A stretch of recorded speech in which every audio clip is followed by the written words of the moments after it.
Good evening, poultry keepers. Good to see you all here. Happy to have you and glad you could join us. Tonight is questions and answers, so we're going to get right to it. Karen?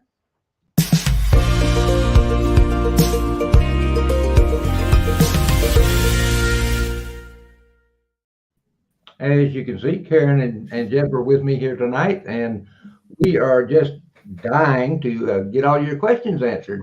So ask away. You don't have any more small talk than that. Well, don't emphasize dying, Rip. We're on the backside of the hill, man, and you never know when that day's coming. Come on. Well, and I'm closer than you are, so there. We don't know. We never All right. know. Here's our first. Victor has the first question. Rip, Jeff, Victor wants to know how y'all doing tonight. Victor, I am finer than frog hair split 4 ways and air sifted. Well, I'm dragging butt, and I picked up a cold in Florida and just got in yesterday, so I have road lag, but otherwise I'm doing fine. And in case anybody wants to know, I finally got around to watching the last show we did, and I'm so glad I wasn't there. They said my name like 700 times. It would have driven me crazy. So I am very glad I missed that. All right. But we missed you, Karen, and we're so glad I think you're you here did tonight. excellent. That was a very tech heavy show. I am sorry that I left you for such a difficult one. We All muddled through. We got through it. It wasn't bad. Laura said they're having weather issues. Not bad. All right, we do have a question. All right. What it is. Jan Upshaw.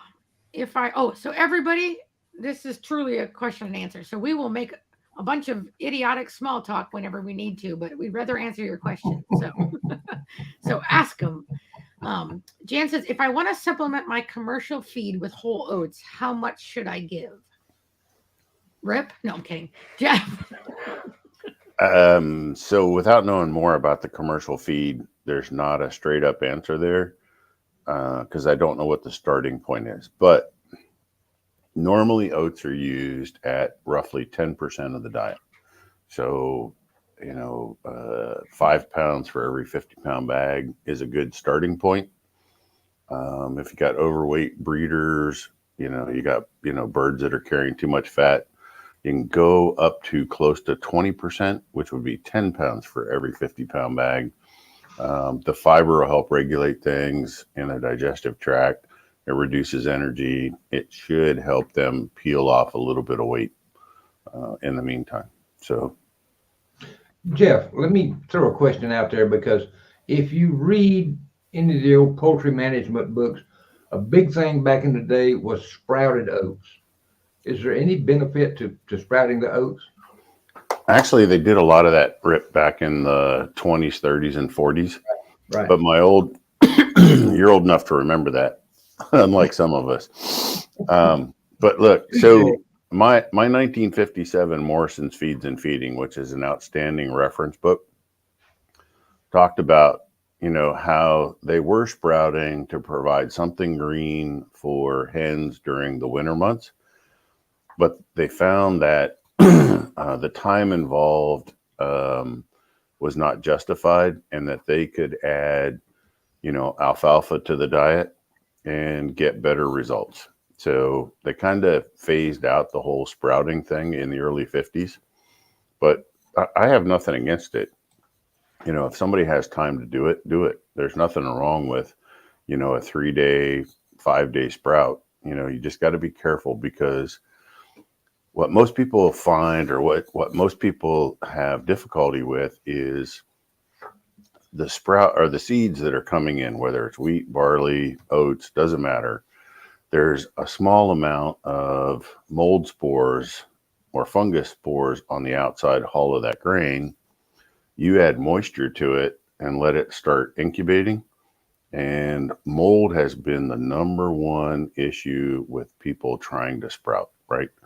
So you just got to be really careful. So the secret that I've learned behind that is you actually take hydrogen peroxide like you'd buy at the drugstore, mix that 50-50 with water, distilled water, or, good pure water, right? And you actually rinse So the first day you're actually rinsing the seed that you intend to sprout with a mild hydrogen peroxide, and that gets you a head start on that fungal growth or that mold growth, in those roots of the sprout. So just one of the tricks that I've learned working with a lot of people doing sprouting, if we do a quick hydrogen peroxide rinse, it doesn't kill the germ, it doesn't hurt the seed, but it does, it'll clean up or sterilize, if you will, the outer surface of the grain only in day one.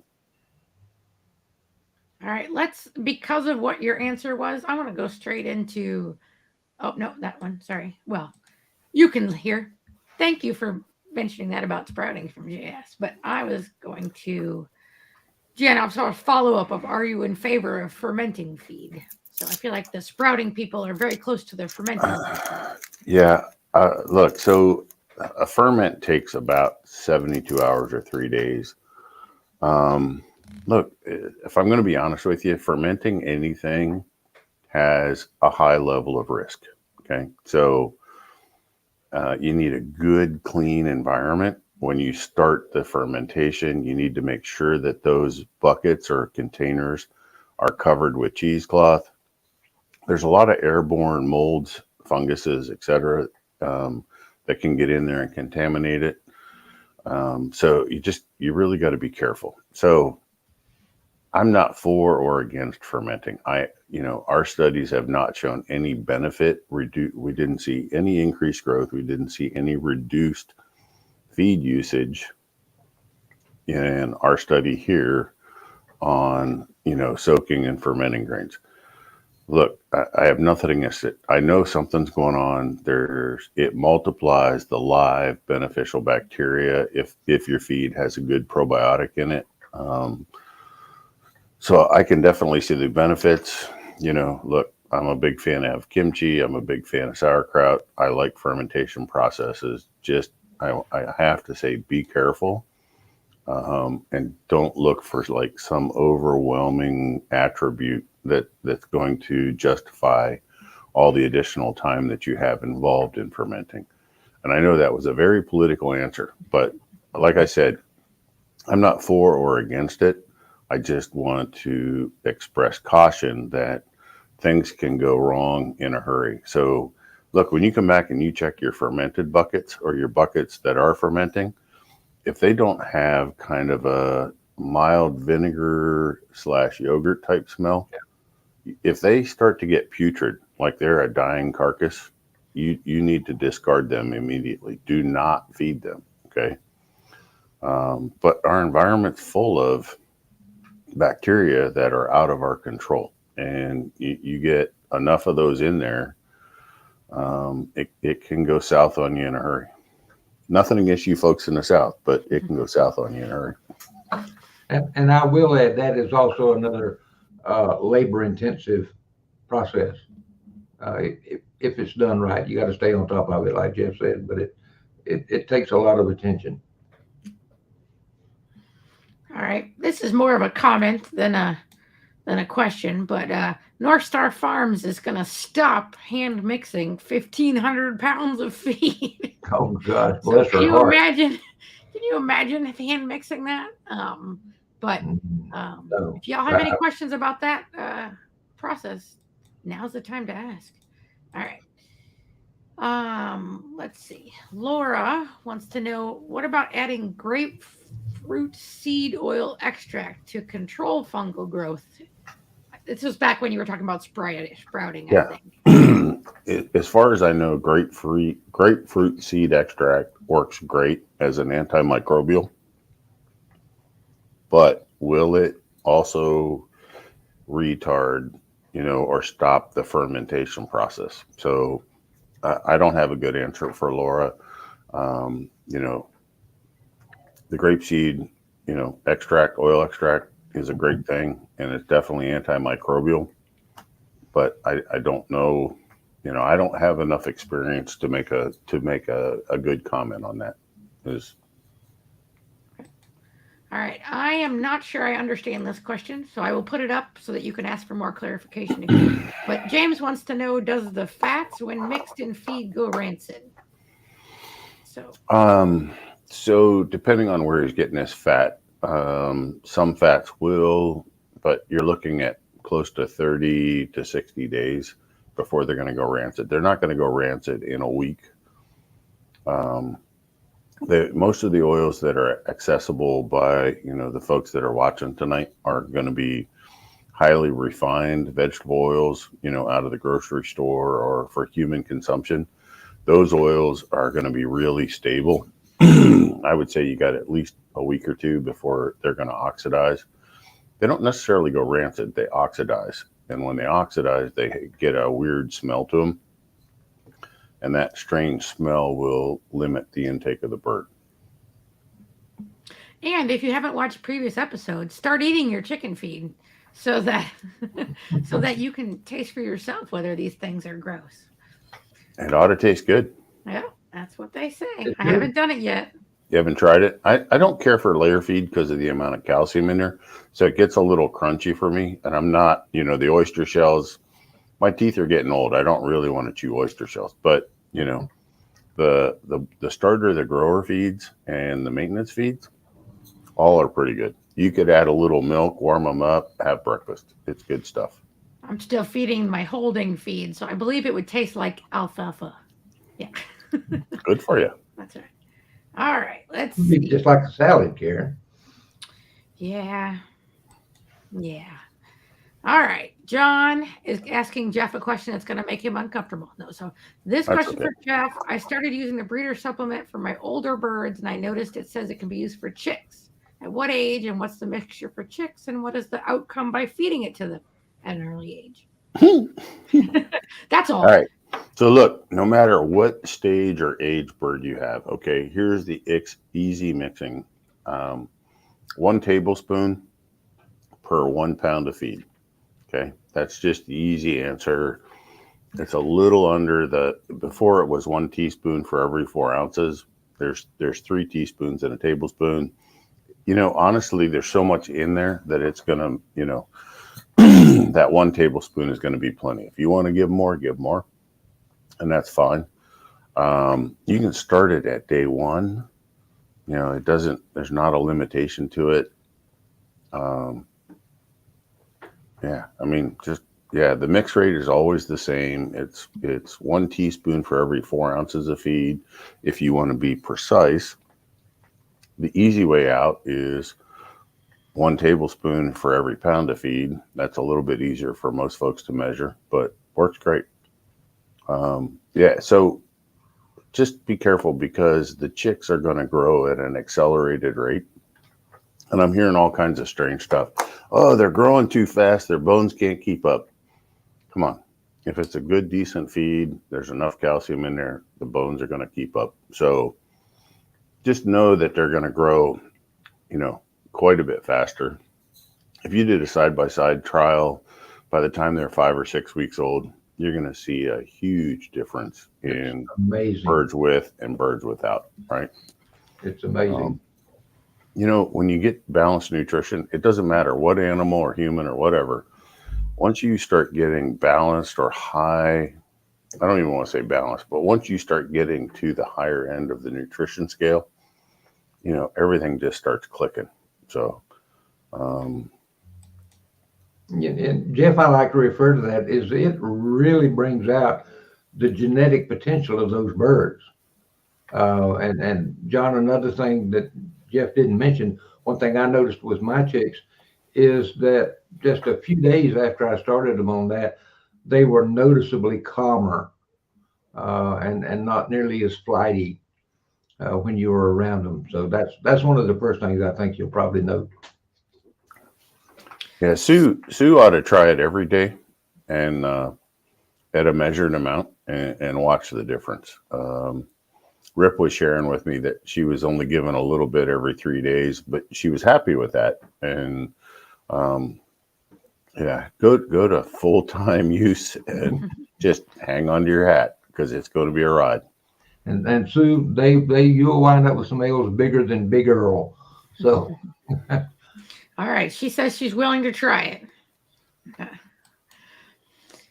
All right. Let's see. All right. AF Virginia. All right, Rip. This one's for now. Hatching for 3 months. Okay, so they've been hatching for 3 months and still only getting 25% hatch rate. The girls are 9 months old. There's 43 pullets. Maybe 33 red sex linked, if I had to guess, and 10. I'm not going to try to pronounce that American word, breast. breed with 7 boys. I'm struggling to improve hatching rate. My first question is, do you literally have 43 pullets with 7 boys? Just all together? Yeah. If that's what you're made, if you got 43 females and 7 males, you need to get some of those males out of there because they will actually knock each other off. Knock each other off and prevent some males from actually mating. So you want about, and with breasts, they're not an exceptionally heavy, large breed. I would say 1 male for every 10 or 11 females, and you should be good to go. The other thing is, and you don't say here, but is the age of your female. Well, 43 pullets, but the age of your males, how old are they? If they're exceptionally old, then that can also have an impact on your fertility. What about, I mean, the word Virginia's in there, but that might be their name. But what about just the males not getting enough sunlight yet? Where we talk about that could be males, particularly older males, require light just like to become fertile, just like females require light to lay eggs. And older males can require more light, so that can also be a factor you may be dealing with. Again, I don't know the age of your males, but we're starting to get into the time of the year when the days are slowly getting a little longer, and it won't be long before springtime will be here. And also your feed can have a big impact on your fertility and your hatchability. If you're using a feed that doesn't have a really good number of vitamins and minerals, that can definitely play an impact on your hatchability. The other thing you might want to take a look at, and you didn't mention it here, is your incubation setup. I'm assuming you use an incubator. What's your humidity levels and your temperature levels. That there's just so many variables that go into fertility and hatchability. There's a lot to look at because there's a lot of factors that play there for you or against you. I'd be curious if the sex links, if you're having better hatch rate with one breed or the other. Are the sex links hatching better, or I can't pronounce it, the ABs, hatching better? American breast. Yeah. You sound great when you say it. All right. Here's another one for Jeff. Victor wants to know what you think about Poultry Cell. That's when you put the birds in jail, right?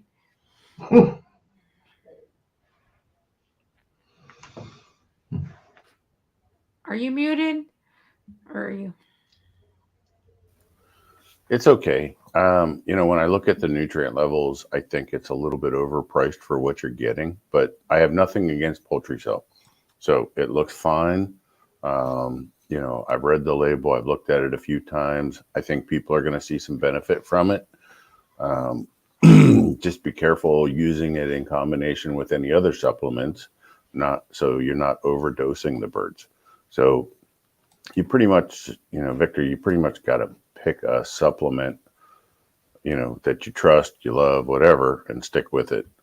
Adding to those, once you find the right thing, then continuing to add on more supplements can actually take you backwards and work against you. So just be careful. Jane S. was just encouraging again that they use the supplement mixed from day one and haven't had any trouble, had great results. And And Northstar Farms saw they're using the supplement and the NutriBalancer, and that the chicks were more evenly muscled. I like that. Not like the right side or the left side. Wow. They're using both. Holy cow. Look Yeah. out. Well, I think that was the one who was mixing their own feed before. So. Oh, okay. Yeah. So, yeah. All right. Might be another rip one here. Who knows? So Victor's brother-in-law is afraid to ask questions online, but he has Old English bantams and not getting very good lay or egg production. Anybody got any guesses? Victor, I don't know what area he lives in. It could be a light factor that the females are not getting enough light to stimulate a good level of egg production.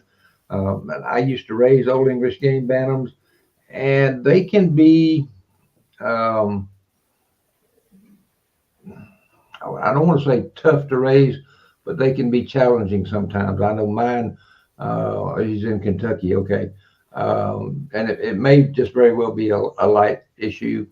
I don't know his coop setup or anything, but sometimes my females just didn't want to lay when I wanted them to lay so I could set eggs.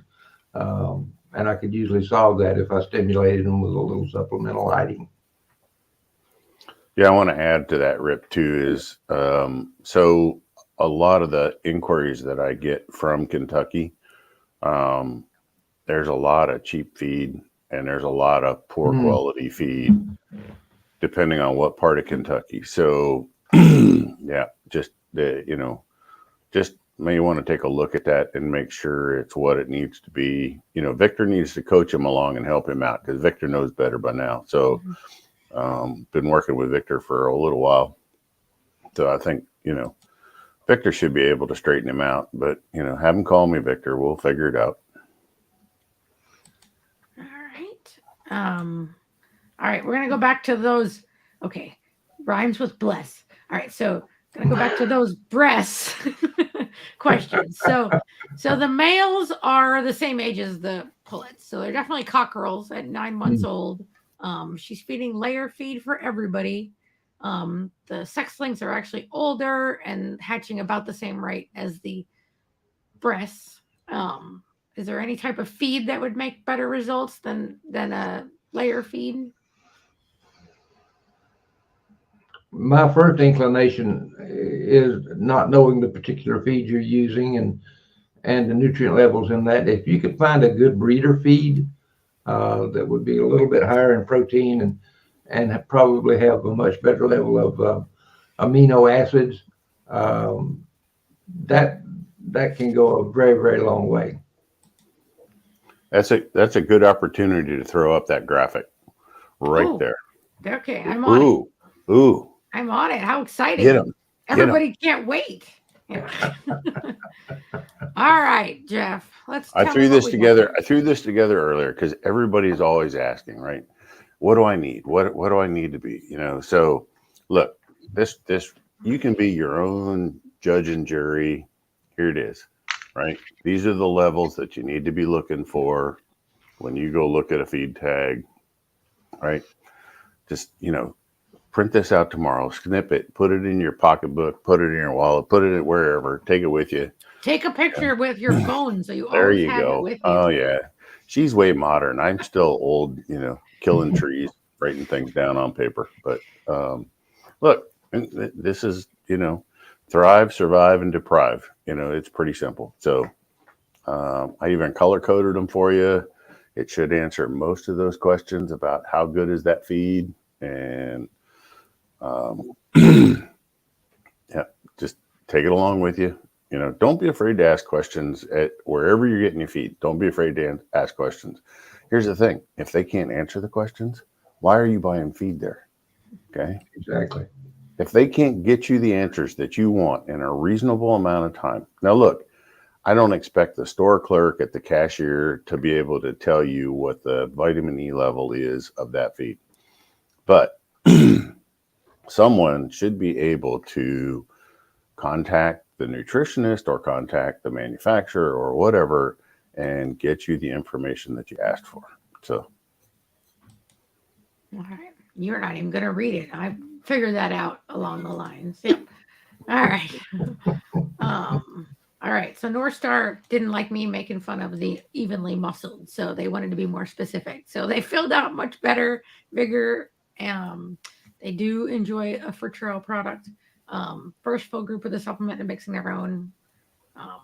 So can't wait. That's what I remember being so excited to find out what the differences were going to be. When I did my own feed. All right, Marie, I saw this on Facebook right before we came in here. Yes. Who knows how to stick food coloring in a hen's hoo-ha? Yeah.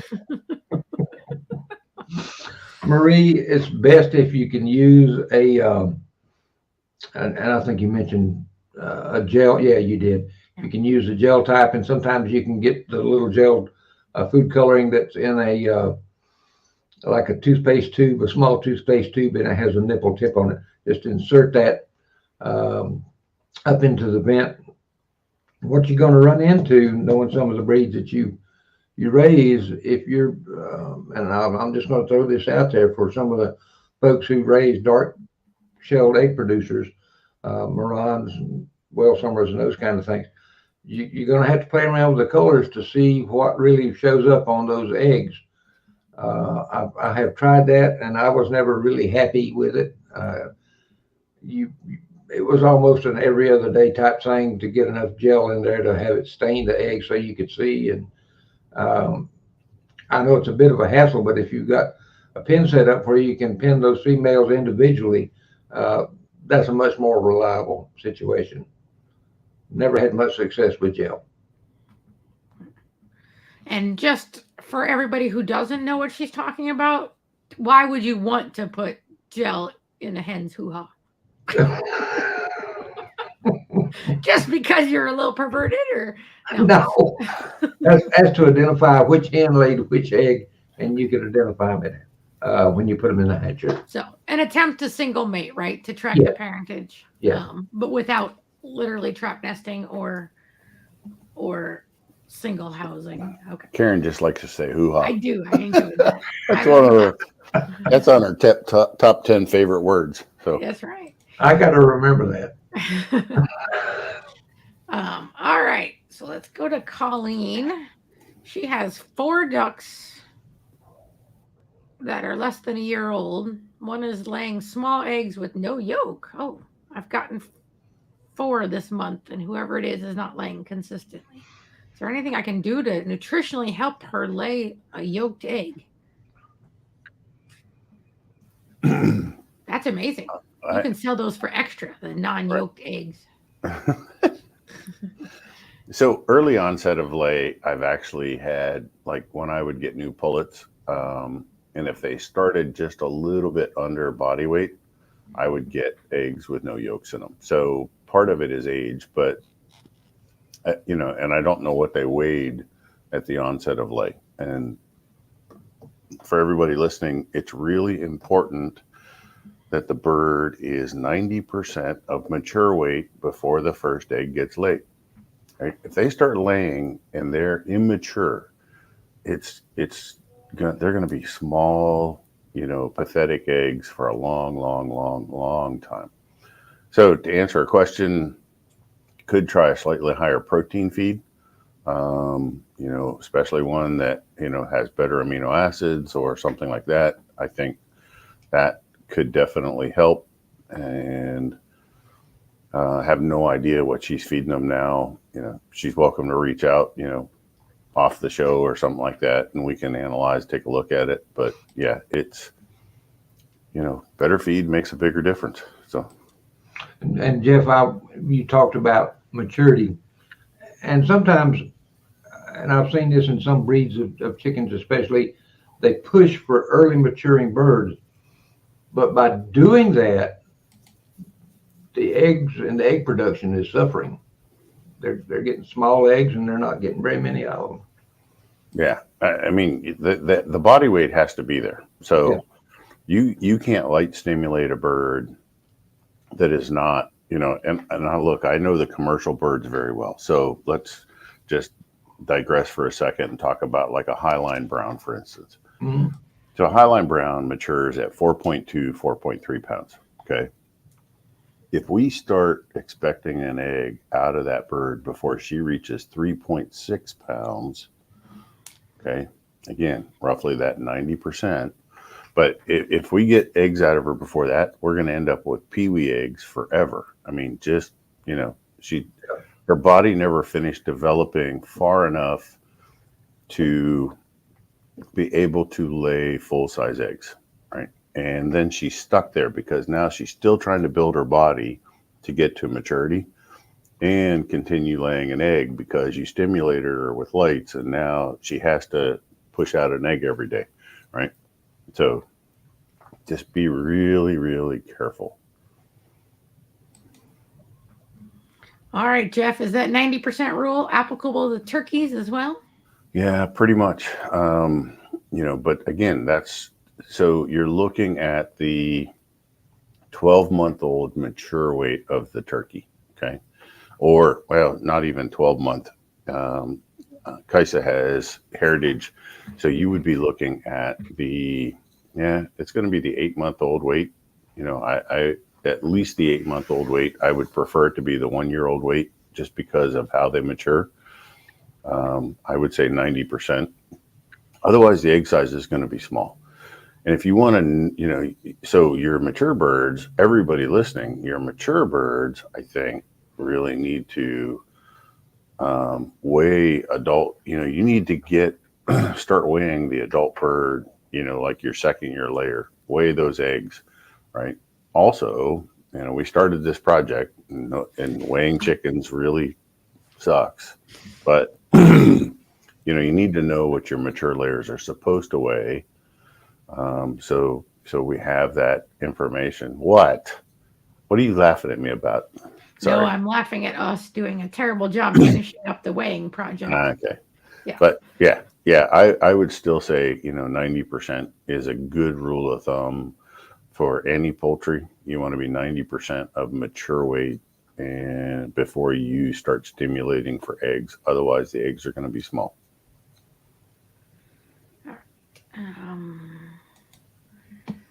All right, I'm going to see back to the ducks.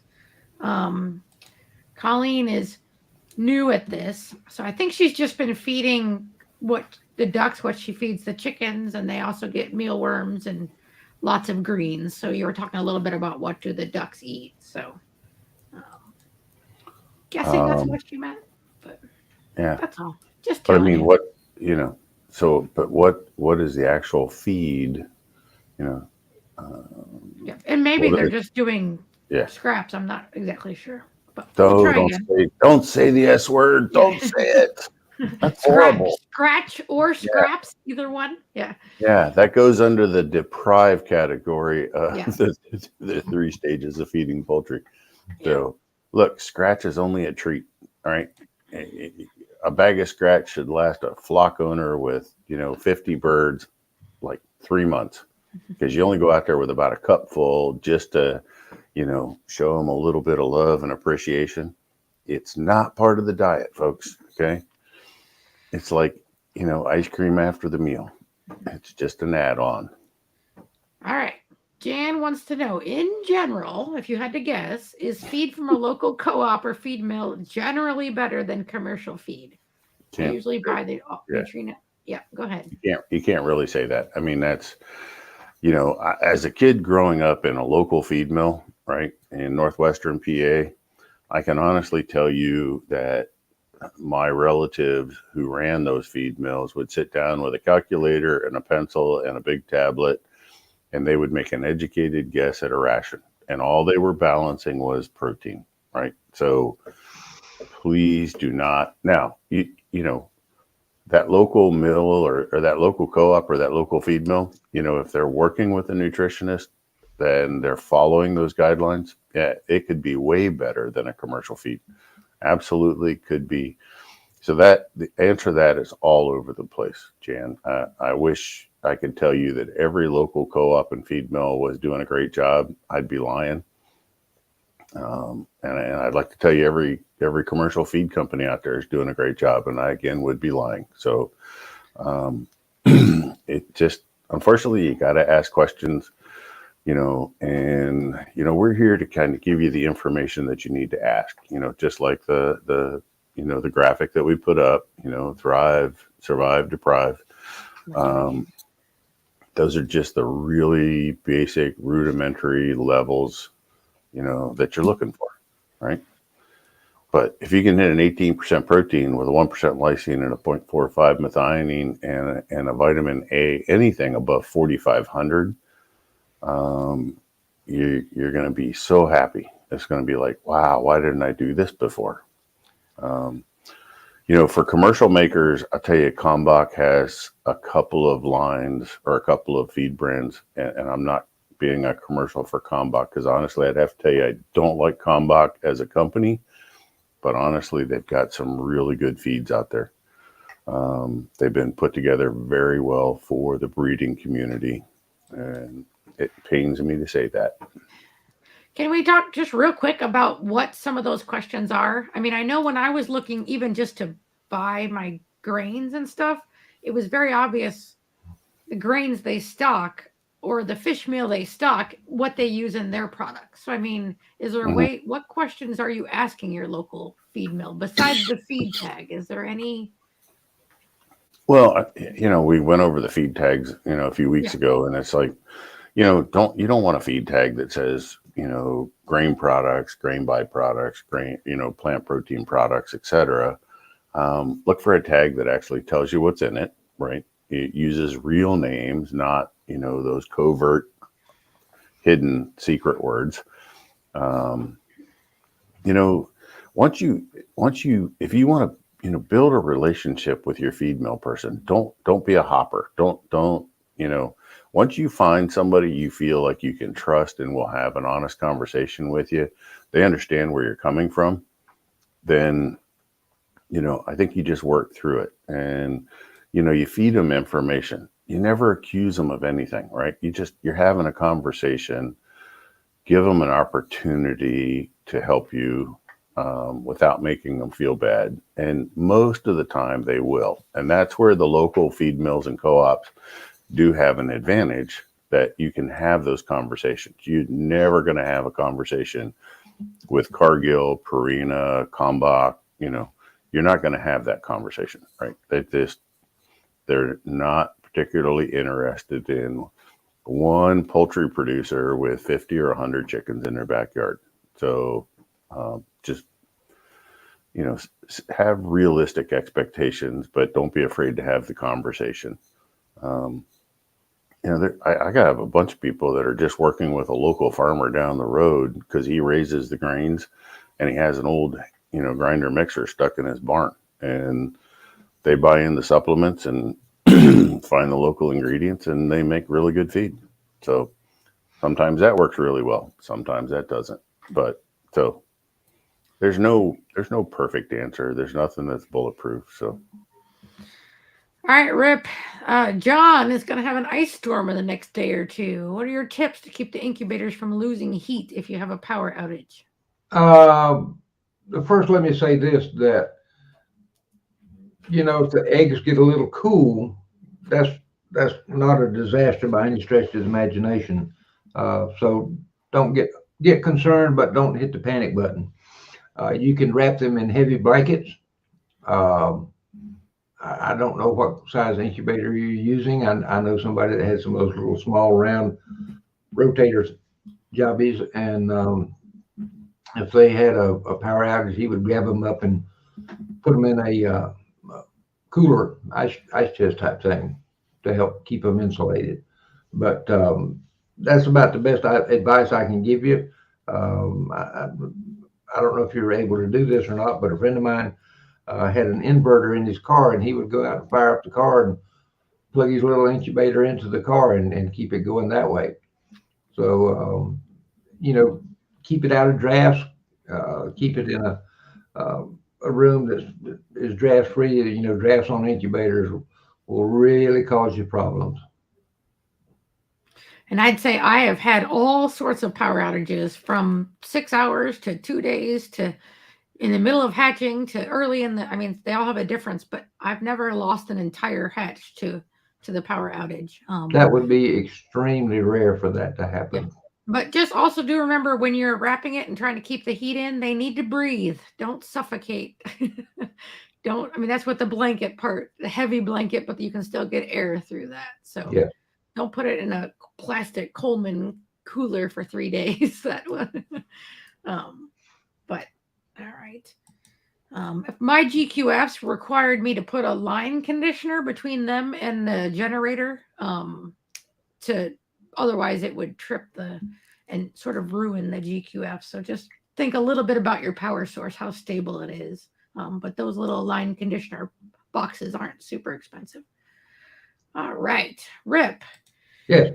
Northstar wants to know if hens will refuse to lay in a certain size cage. So I'm thinking this is back to the single, maybe the trap nesting or the I kept single mine housing. when I was doing that kind of setup. I had mine in about a 3x3 coop. The commercial cages. I remember when I was a kid, we had white leghorns, and it was a 12x12 pen that had two chickens in it. So some people even put 3. So But they were probably used to that from birth, right? Yeah, Or not birth. Well, most of them were range raised. raised and then brought in and stuck into these layer houses, and at about 21 weeks, and they start laying soon after. So it's literally all they ever knew. Yeah. I would say anything you want to do with breeding and laying eggs, they need time to adjust before they'll be happy doing it. All right. And then I think Marie is saying the same thing. So I've tried penning them, but they tend to pace back and forth in a way that stresses her out. I like that.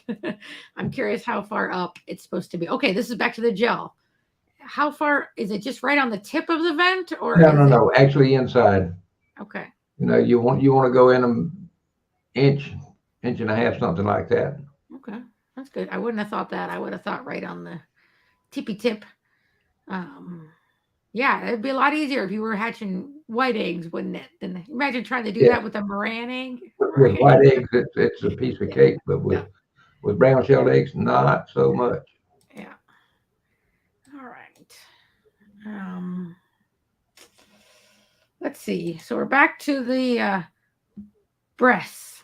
All right. So there. I was trying to think of one thing we didn't mention. So she put 42 eggs in for hatching, and she got 11 or 12 to hatch. And so that sounds like, when you say 25%, but how many of those were fertile? Have you looked at all to see? Because if it's the males being knocked off the hens, like they're just not going to be fertile, So I would try to define, if I were you, break them open, see if they ever started developing or if they were infertile to begin with. We'll make tracking down what's going on a little bit easier.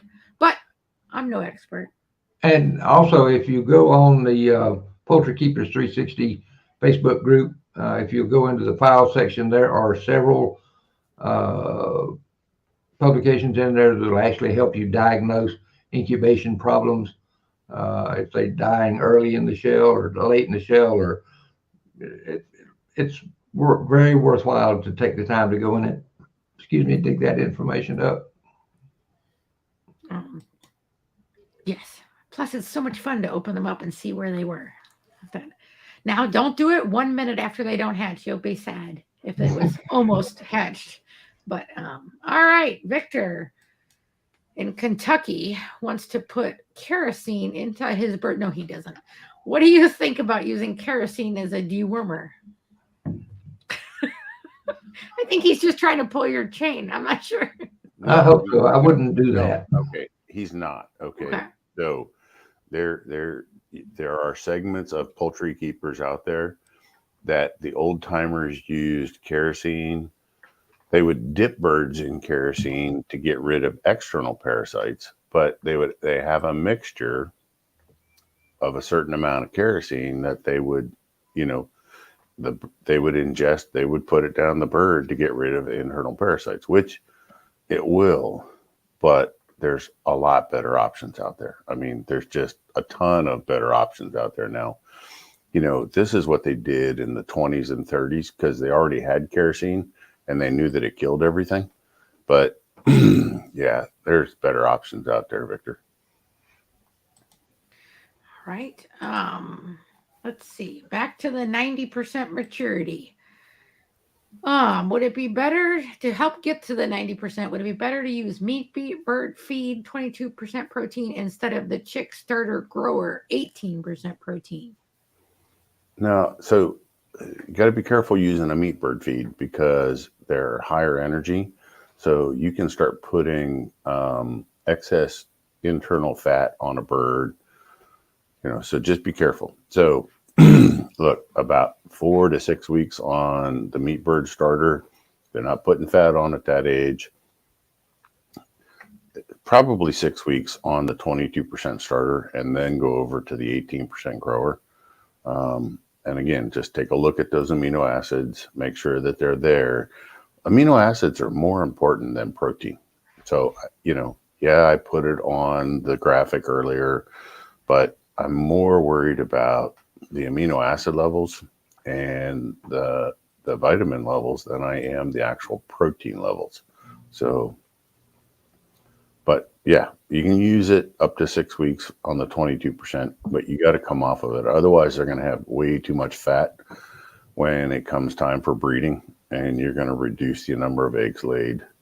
You're going to get them to that 90% of maturity faster, but they're not. That doesn't necessarily going to make them a better layer. Rip, your thoughts? I agree with you. When I see people feeding these high protein feeds and trying to push growth, it's you're just pushing maturity, and you're getting birds that mature early, and it never works out well, at least in my experience.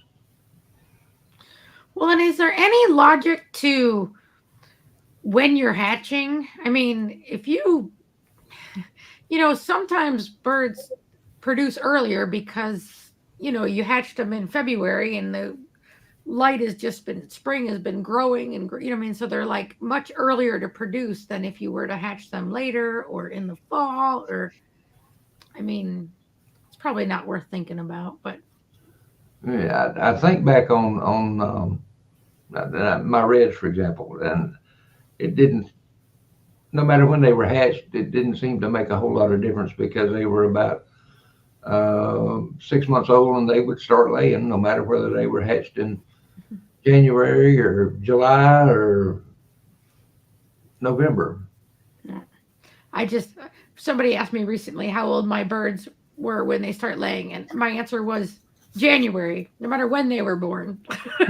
Like, it's no matter, like, I've got, you know, 6 months difference between them and they all went bonkers in January. Yeah. All right. All right. I don't really have much to say about this, Victor. Anything you recommend about making your own feed? I would say make sure you can find the ingredients before you start, because, you know, once you and just a stable source for that, because it'll always be a struggle if you can't ever find one ingredient. Like, it's hard to jump in, and then just do it. People think I'm constantly thinking about feed because I make my own, but in reality, like earlier, that person asked about like supplementing with whole oats, and my mind's going, why would you want to supplement with whole oats? I'm like, I don't care. I don't need to know. Like, because just, you know, make the recipe and forget about it. So for me, it's just so much simpler than all this, adding that, adding, you know, so I don't know. Nothing big. Just Yeah. give it a shot. Karen was one of the first guinea pigs when we came out with the breeder supplement, and I didn't expect her to see anything, and she didn't see anything, right? She saw no improvements whatsoever. So point being is, if you actually have a really good, high quality feed, breeder supplement's going to be a waste of money for you, right? So if you see a response by feeding breeder supplement, that tells you that your feed's deficient. Okay. That's plain and simple. All right. So Stovepipe Homestead wants to know, with the supplement, do you use it? They feed twice a day. Do you put it on both breakfast and dinner, or just on one? Either way is fine. I have had reports back from the field that birds get used to it because of the fishy smell, with the fish meal base in there. And if it's not on the feed, literally have had chickens look up at the owners like, what, you shorten me or what, So they will get accustomed to it. And they may be slower to eat if it's not in there. But I'm fine with once a day, twice a day, whatever works for them. It doesn't matter.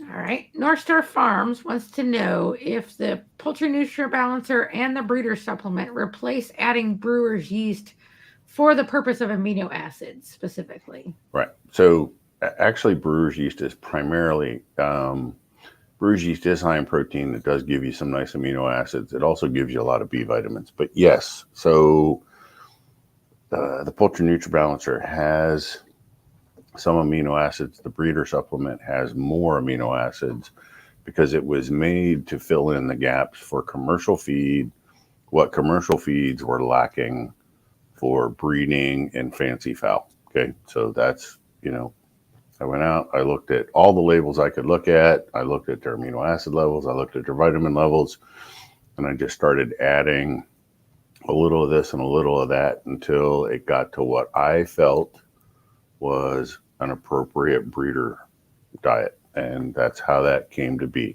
So yes, it will replace the brewer's yeast for you quite nicely. All right, this is a question I've never seen answered. Asked. I'm enjoying this one. Jan gives the chickens a measured amount of raisins on occasion, and they eat a ton of mulberries in the summer. Is diabetes a thing with chickens? Too much sugar. I'm sure diabetes can be a thing for chickens. I have never ever seen it diagnosed. Right. I don't think so. I think their digestive tracts and their metabolisms are way better than ours as humans. So I don't think that's going to be an issue. Just be careful how much treats you're giving them, Jan. I know it's fun and I know they enjoy it, but that doesn't necessarily mean it's good. So look, when the mulberries were ripe at my house, I always had the flock underneath the mulberry tree so they could get every mulberry that fell from the tree. But it didn't, there wasn't enough of them to hurt anything. So, as far as didn't change the eggs or the birds, they still ate the same amount of feed, but they had fun with the mulberries. So it was great. All right, we're going to do, unless we get another question soon, we're going to answer this one, and then we're going to change the subject to finish it off. So JS wants to know, what ingredients or grains would you look for as your main base products in your feed that you buy or make? Oats, corn, wheat, peas, etc. All right, so it sounds like JS is not in a soybean area, but for most of the folks here in the States, I'm looking for corn, oats, a soybean protein. I prefer, the full fat roasted soybean. Doesn't have to be. Wheat is great, not always cost effective, but I can really make a good diet with corn, oats, soybean protein, fish meal, and alfalfa meal. So those are the top 5 ingredients that I really like to have. Right. And then we start looking at the calcium sources and the vitamin sources and so on. But I would say corn, oats, alfalfa meal, soybean protein, and fish meal. Those are going to be the keystone for making a great feed. All right, Rip, we're going to you for this one. Okay. How do you bathe your chickens before the poultry show? Oh, wow. You can do it. I will explain what I do or did. I quit running poultry laundries a while back. It got to be too much of a hassle. But there's also some excellent YouTube videos out there. You want 3 containers of water, one with warm, not hot, warm, soapy water. As far as the soap, I use a horse shampoo called Cowboy Magic. I believe others, I think Craig might even use a Dawn dish detergent. But you don't want a real strong solution. You want enough to remove the dirt and the soil and all that. And you wash them, and you want to make sure that when you're rubbing the birds, you're going with the lay of the feathers and not against it, because you can wind up with some issues there. The second tub of water is a rinse water. It's a warm, but not hot again. Rinse them in that as well as you possibly can. And the third tub has it's another rinse, but I add a little bit of vinegar in there because that helps cuts any residual soap residue, and the birds seem to dry off better. Um, Depending on the breed that you're working with, a lot of folks, if they're working with Cochins or Silkies, they like to use a blow dryer to dry them because it really puffs up and adds loft or body to the feathers. If you're working with birds that have a tighter feather, you don't want to blow dry them because it really affects the way they look. So you can blow dry or natural dry. I always like to do mine on naturally, let them dry in an individual show coop. I was raising a lot of white old English back then, and that's a fairly tight feathered bird, and I didn't want that loose puffy look. Judges didn't care for that. But as far as the actual process, there are several videos that'll take you through the basics of how to wash a chicken. But that's basically what I did. I used Cowboy Magic and vinegar in my rinse water. Some folks, if you're doing white birds, will suggest bluing, but that stuff you got to be careful with it, because if you use one drop too much, you have a purple bird or lavender color bird, and you can't get it out of the bird. They're permanently stained until they're molt. And what's the timing on that bath? 6 hours before the show? How many? 6 hours before the show? No. I like to do mine about 3 days. 3 days before the show. That gave them time to preen the feathers back in place and come out shining and looking top notch. Oh, all right. Marie has some spirited birds there. She put a bit of alfalfa into her pelleted feed, and her birds said, "Absolutely not! I refuse to eat this." So she wet it for a few days, and they got inspired to eat it finally. Do they eat it fine now? But that's one of the problems Jeff doesn't like about pelleted feed. They can't tell you if there was something wrong with that alfalfa. Look, I see this a lot. So birds that have never ever seen alfalfa meal before in their life, and you put it through the pellet process, it makes the pellet very dark, and it also has a unique smell that they can actually pick up on. So I see a lot of feed refusal when alfalfa meal goes into a pelleted feed, and the birds just weren't used to it. I mean, once you get them used to it and you start them out as chicks with a little bit of alfalfa meal, they don't know the difference, right? And they're all happy about it. But yeah, if you even a small amount of alfalfa meal in a pelleted feed takes like a tannish colored golden pellet like yours, and it'll make it very, very dark. It almost comes up. It's a dark green to a black color, and yeah, birds will look at you a little bit funny. They get over it. Mine all eat it, but like you said, they've been on it forever. Yeah. So, okay. They're brought up with it from day one, so yeah, they're used to it. Good. So it's just a difference, right? Yeah. It looks different, smells different, so they don't trust us yet. So it's kind of like a toddler when you get them to try it. Try this. It's good for you. Yeah, Marie agrees with you that she used less than 1% of her feed, and it did change the color dramatically. It will. It also changes the colors of those egg yolks dramatically. So you might want to think about trying it again. Just start small, work your way up. It'll get there. But yeah, so those changes, that color change is huge for a chicken.